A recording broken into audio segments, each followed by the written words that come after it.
provocation this morning is that not all data are useful, even if they are very costly to produce or analyse.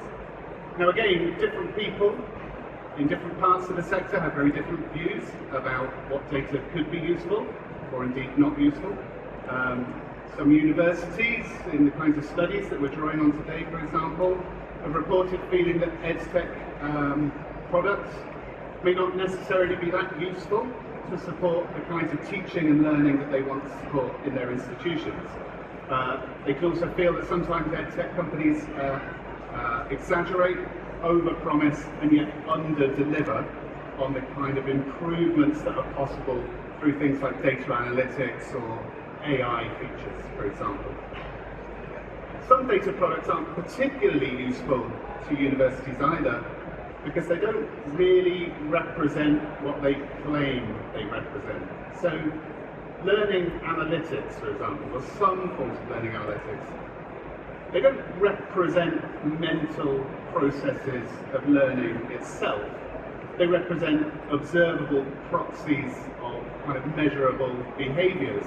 And in some cases, those measurable activities and behaviours can be as simplified and reductionist as time spent watching a video or clicks on a screen and so on.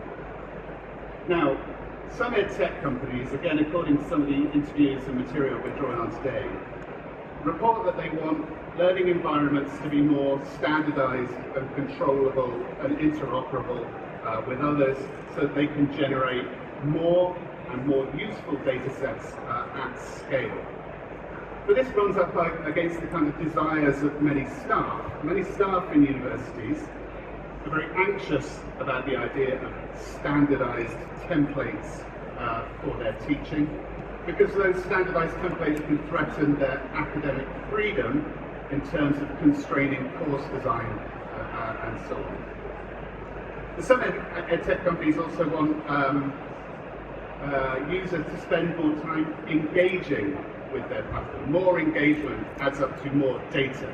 There's a demand. We want more engagement from our users, the students, the staff in universities. But again, this extended engagement may not be useful to universities themselves. This recent ESRC study from a senior higher education manager who said, just because data can be collected and analysed doesn't mean that it should be. So there's this continuing challenge we have, how to identify and clarify exactly what data are useful to universities and which data are not, in order to inform EdTech companies who can then usefully serve their customers' needs.